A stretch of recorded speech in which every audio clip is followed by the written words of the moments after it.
Sure. Well, I'm a pro-tech Democrat.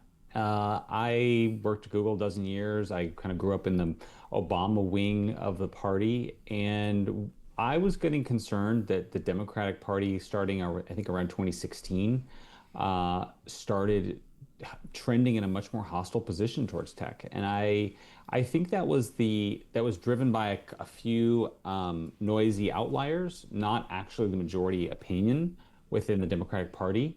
And so I was sort of determined to do something about that. I think the majority of Democratic voters and Democratic politicians are actually not anti-tech, but they're sort of not sure sometimes about how they can be both a good Democrat and a tech optimist. And so that's what we do. And so we get involved in all sorts of policy issues, federal, state, and local, spanning core tech issues like AI policy, online speech policy, content moderation, antitrust. We get involved in issues like the sharing economy, autonomous vehicles, promoting autonomous vehicle legalization, gig work, surveillance, pricing, and then the last big area is really financial policy. So we work a lot on crypto, with kind of trying to grow the number of pro-crypto Democrats, as well as fintech policy. I'm curious, like in the Democratic Party at large, are there any exceptions to this like anti-tech sentiment? So, what is the most currently Democratic tech? Yeah, so, well, I think the way to think about it is that I sort of split the Democratic Party into three groups on tech. The first I call the latte liberals. These are the people who sort of think tech services are screwing people over in the background, doing predatory things, and they favor maximal regulation. So this is really the crowd, frankly, that had kind of the hands of the lever of the Biden administration. They're noisy. It tends to be the activist groups. The second group I sort of think of as the satisfied customers. These people live in cities and inner ring suburbs. They are not anti-tech. They even work for tech. They even work for companies. They use Amazon Prime and DoorDash and Uber and Lyft, and they're not anti-tech. They're really happy. But sometimes people who are happy don't show up to lobby on legislation because they're happy. And then the third group I sort of call the tech dreamers, and this is a community of people who I think would love more access to tech jobs and opportunity. Maybe the closest they get to that today is like rideshare driving or delivery driving or Amazon warehouse jobs.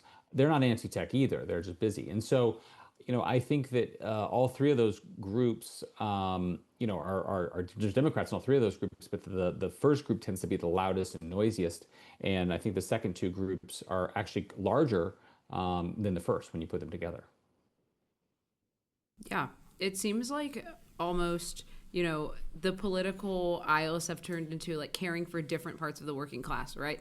So you hear a lot of stuff from like the Democrat side of like, okay, protect the people who are currently working in like driving jobs or all these things that are Yeah. prone to like autonomy. But then you hear like all this reindustrialized sentiment maybe from the right. Yeah. So what are your thoughts on that, and how do we really push policy that supports all sides of the working class? I think Democrats have gotten this wrong. Look, Joe Biden went to bat for the Teamsters, right? He basically did everything the Teamsters wanted, including bailing out the Teamsters pension fund, and the Teamsters rewarded him by endorsing Trump.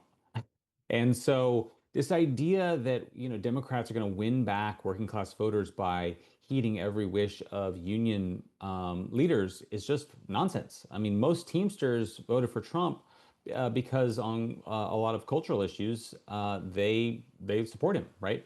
And so I think it's a fantasy, and frankly, I think a lot of Democrats frankly refuse to acknowledge that the party is probably further left than the median voter on cultural issues. And so they make up for it by saying we just need to sort of do anti-corporate populism harder, right? We need to do anti-tech populism harder.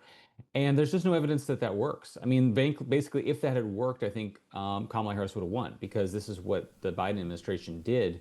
And I think it had the effect of actually both driving people away from Democrats, away from, or sorry, the tech industry away from Democrats, but it also didn't lead to any new gains among working class voters. I think that anti-tech populism sentiment has like dramatically ramped up since the election, however. Like I think if a Democrat were to run on it again today, they would be much more likely to win. Like populism on both sides of the aisle seems to have done quite well as an electoral strategy over the last couple of years. Like Thomas Massey, for example, has an enormous following on Twitter, and it took like a major campaign with all kinds of money in order to unseat him. Yeah, although I think that really didn't have anything to do with tech, to be honest. I mean, Massey had defied Trump, and Trump uh, targeted him, right? So I don't think having a big Twitter following was enough to save him. Look, I mean, I think the reason why candidates keep trying populism is because it does have some success with voters. I just think it's misguided. I mean, I also think like there's, frankly, I think what a lot of voters want is growth, and economic growth, opportunity, and that was. I mean, look, here's the other thing. I'm critical of my party on this. Barack Obama, I don't think anybody would call him a populist. He won 300 plus electoral votes, right? Nobody since then has had a broad electoral success as he has had. Nobody's won that many electoral votes, and so I just think like the way back for our party is not in anti-tech populism. It's in embracing opportunity. That doesn't mean zero regulation. It just means like that we should regulate with an eye towards actually bringing more tech-related opportunity to more people. Why do you think the abundance movement, as characterized by Ezra Klein, Derek Thompson, a few other people a couple years ago, hasn't really panned out as intended? Like in California, for example, nothing's really changed. It's just as hard as ever to build housing, to build transit. Not much has been done since then, despite actually some very widely publicized bills that claim to be like the YIMBY bill. By Scott Wiener and other politicians in the state. What do you think has gone wrong? Well, I think it takes time. I hate to, say that's kind of a weasel answer, but the reality is that, we've been applying band-aids to cost of living as a problem for years, and a lot of those band-aids actually make it worse, right? So when you say as a politician, we don't have enough houses, so let's, subsidize housing and give people vouchers, or do rent control, that's actually making the problem worse. It's actually increasing competition for the few houses that exist. And it's much harder to actually build houses. And as you say, good bills have been passed, but they still run into roadblocks. And, I think I hate to say it, but I think some patience is probably called for. If you look at places that have really committed to this, city of Minneapolis, city of Austin, it's worked on housing. It's really worked. Now, it didn't work overnight, but it has worked, and I think it can work. Unfortunately, I think there's even in California you have a problem where maybe the state legislature's bought in, but cities certainly aren't, and then they do a lot of in their power to to drag their feet. So autonomous vehicles is an issue that appears on your website. Can you tell us a little bit about your stance on like what this technology can help our cities do, or how it can revolutionize? Yeah, well, I think it's pretty. Yeah, I mean, to state the obvious, autonomous vehicles, they don't drive distracted, they don't drive drunk. A lot of cities have had what they've called Vision Zero strategies, and so Vision Zero is basically eliminating pedestrian deaths to zero. And for city planners, that's meant like billboard campaigns or shrinking narrowing roads. The reality is the biggest culprit for road death still is people driving distracted and looking at phones. And autonomous vehicles just don't do that. The difficult part of where we are in autonomous vehicle policy is that autonomous vehicles have largely been legalized in red states. So Texas, California, or Texas, Florida, the South. But the biggest prize is really the biggest rideshare markets in markets like New York City and Boston and Seattle and DC, where autonomous vehicles are not yet legal, and where organized labor opposition is really the chief obstacle to that happening. And so we have really focused on those blue cities and states that have yet to legalize and say, look what's happened in California. This has been net positive for safety. You're going to reach a point as a city where if you don't have these, you're actually putting your population at risk. You're actually subjecting your population to a less safe environment.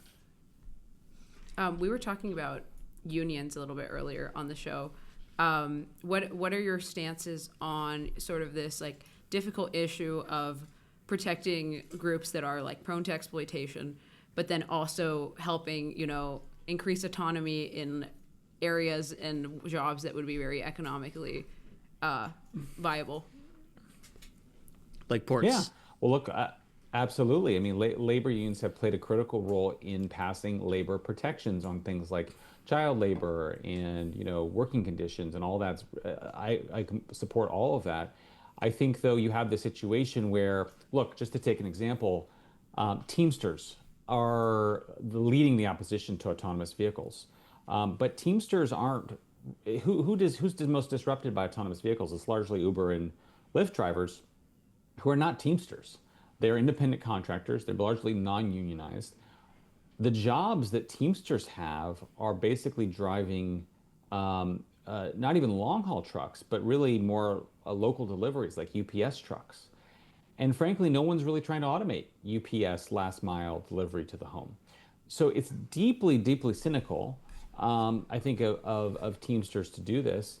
But more to the point, don't think politicians should listen to them, right? I think like this is where I think politicians need to have more courage to say, look, I understand why you're opposed to this, but this is it's actually not the pro-human position. I think sometimes you say, oh well, I'm respecting humans. Well, no, actually, thousands of humans die every year in car accidents, right? The pro-human position is making sure that those people don't die. And so, I think it's a matter of sort of pushing back on some of those assumptions. Great. And then I guess last question before we wrap. What is your stance sort of on like the antitrust scene? So like, there's been a lot of, like you worked at Google. There was a lawsuit recently, like antitrust lawsuit that targeted Google with like Chrome being a monopoly and all of this. So what do you see as the balance between like, this is a company that's maybe rightfully large or rightfully successful, and then protecting consumers? I think antitrust is one of these things that is abused by companies that have a lot of cases failed to innovate. I mean, I'll give you an example. I think Spotify is a main antagonist against Apple. Yelp is a main antagonist against Google. And you're talking about companies, particularly with Yelp, that just hasn't innovated in like a long time. And so is it the role of antitrust to protect Yelp from Google? I don't think so. I don't think it should be. A lot of these cases are sort of strange. I think some of these cases that were brought against big tech in the first Trump administration, in the second, and in the Biden administration, they were just trying to go after tech, and they didn't really care what the substance was. And so you had these companies coming to the administration and say, hey, you could bring this case. Those cases don't really benefit consumers. They mostly benefit those other companies I mentioned. And frankly, look, if you zoom out, the reality is that in the 90s, we had a whole generation of tech companies that were quote unquote dominant, right? It was Dell, it was Intel, it was IBM. And then all those companies basically lost, Cisco, all those companies basically lost their advantage. Why? Because they took their eye off the ball and they failed to innovate for what happened next. And I think that's just like a really important lesson that in technology, they're just like the new things come along and it's really, really hard to maintain your position because you have blind spots. You're a big company, you move slowly. Some other company is going to come along and completely change the game. Look at what like ChatGPT has done to Google, right? Just as an example. So I think like regulators should be really careful, judicious in using antitrust regulation as a tool in technology markets. Awesome. Well, thank you so much for joining, Adam. This has been great. Thanks for having me. Thanks for coming on. Great chatting with you. Thanks for coming on.